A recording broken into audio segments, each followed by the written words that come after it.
अस्सलामुअलैकुम नाज़रीन आज की जो अहम और ताज़ा तरीन अपडेट्स हैं ना, उसमें हम आपके साथ पहले शेयर करते हैं कि आर्मी चीफ़ साहब का जो जिनाह कन्वेंशन में 2500 से ज़्यादा तलबा के साथ आज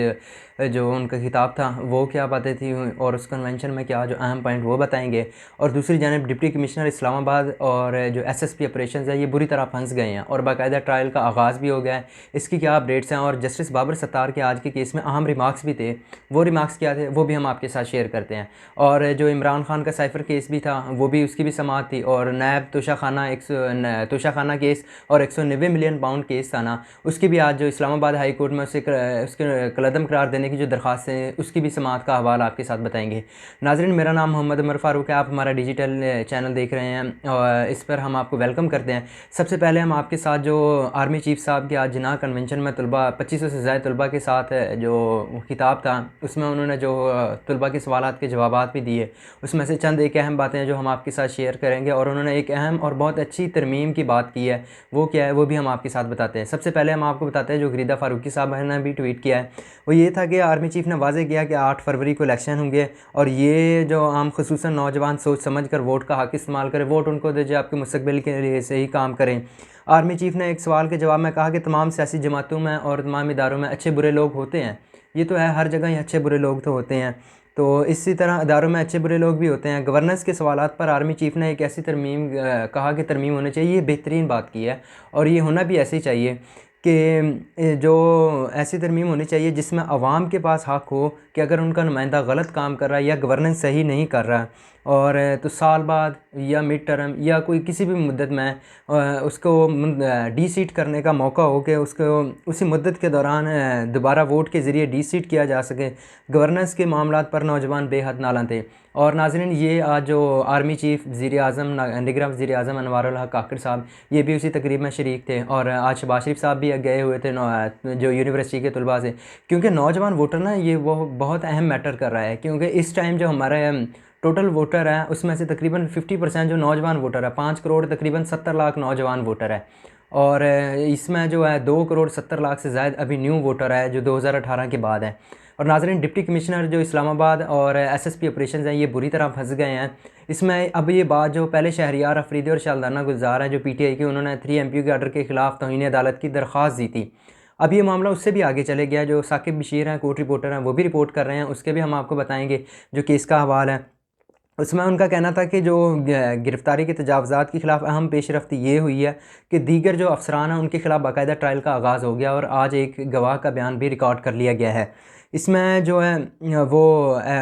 जो केस था वो ये था कि इन्होंने जो तौहीन अदालत की है, अदालत ने ऑर्डर्स किए हैं, अदालत को नहीं माना। और जस्टिस बाबर सत्तार के इसमें अहम रिमार्क्स ये थे कि ये नहीं हो सकता कि अदालत एक हुक्म दे और डिप्टी कमिश्नर या दीगर अफसरान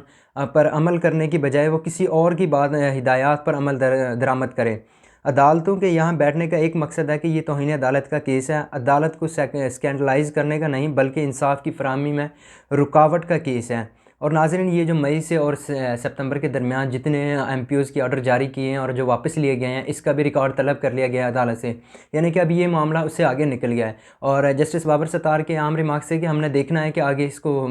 जुर्माना होगा या सज़ा होगी, और ये रिकॉर्ड देख के इसके मुताबिक जो है ना उनको सज़ा दी जाएगी। और दीगर भी पुलिस अफसरान थे जो जिन्होंने तौहीन अदालत की है। और नाज़रीन ये बहुत ही बुरी तरह फंस गए हैं, क्योंकि इससे जो पहले भी रिमार्क्स है जस्टिस बाबर सत्तार साहब के, उन्होंने बरहमी का इजहार किया था कि जो गुज़िश्ता समाअत हुई थी उनमें कि आप मेरे दोस्तों को रिश्तेदारों को अप्रोच कर रहे हैं। तो और जो गुज़िश्ता समाअत हुई थी 2 दिन पहले कल हुई थी, उसमें जो जस्टिस बाबर सत्तार के ये भी अहम रिमार्क्स थे कि डीसी साहब आपका जो रिकॉर्ड कीपर नहीं आया, तो वो वहाँ से अदालत से फ़ौरन बाहर गए और उन्होंने कॉल की और उन्होंने कहा कि सर वो कुछ ही देर में पहुँच रहा है। और नाज़रीन अभी जो डीसी साहब है ना वो बेबस नज़र आ रहे हैं इस केस में, क्योंकि उन पर जो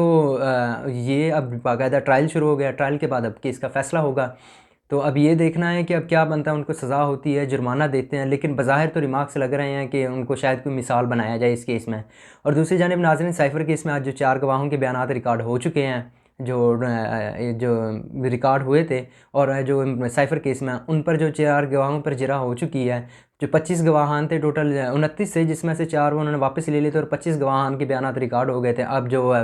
पीटीआई के वकला उन पर जरा करेंगे। और इस केस की समाअत कल तक मुलतवी कर दी गई है। और नायब तुषा खाना जो 190 मिलियन पाउंड केस है, इसमें इस्लामाबाद हाई कोर्ट में एक दरख्वास्त जो चेयरमैन पीटीआई ने दी थी कि सबानी और चेयरमैन पीटीआई इमरान खान ने दी थी कि इस केस के जो ट्रायल है वो कलअदम करार दिया जाए, उस पर भी आज फैसला महफूज कर लिया है। जो चीफ़ जस्टिस इस्लामाबाद आमिर फ़ारूक साहब और जस्टिस रबाब मोहम्मद ताहिर ने इस पर फैसला महफूज कर लिया है। तो ये फ़ैसला कब सुनाया जाता है इसकी भी डिटेल आपको बता देंगे। और दूसरी जानिब जो है तोशा खाना के केस जो हैं गाड़ियों के चल रहे हैं, वो एहतसाब अदालत ने बगैर किसी पेशी के आज जो जज मोहम्मद बशीर साहब वो आज अवेलेबल नहीं थे, तो इस वजह से उस केस की भी समाअत आगे बढ़ा दी गई है। और ये जो केस है अब 13 फरवरी को होंगे। जो जज मोहम्मद बशीर साहब हैं, इसको साकिब बशीर साहब हैं, कोर्ट रिपोर्टर हैं, वो भी रिपोर्ट कर रहे हैं कि वो भी रोज़ाना की बुनियाद पर अडयाला जेल में समातें हो रही हैं। और दूसरी जानिब अदालत ने आज नवाज शरीफ, आसिफ जरदारी, यूसुफ रज़ा गिलानी के खिलाफ तोशा खाना गाड़ियों के केस को बगैर समाअत की कार्रवाई 13 फरवरी तक मुलतवी कर दी है। जज मोहम्मद बशीर साहब जो वो अडयाला जेल में मसरूफ़ हैं आजकल,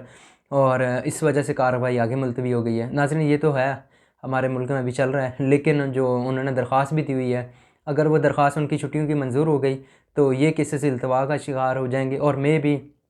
आगे जो है नाअहली का जो इम्कान है वो फ़िलहाल टल जाए। तो नाज़रीन, उम्मीद करते हैं आपको हमारी वीडियो अच्छी लगी हो तो वीडियो को फ़ीडबैक दीजिएगा और इंशाल्लाह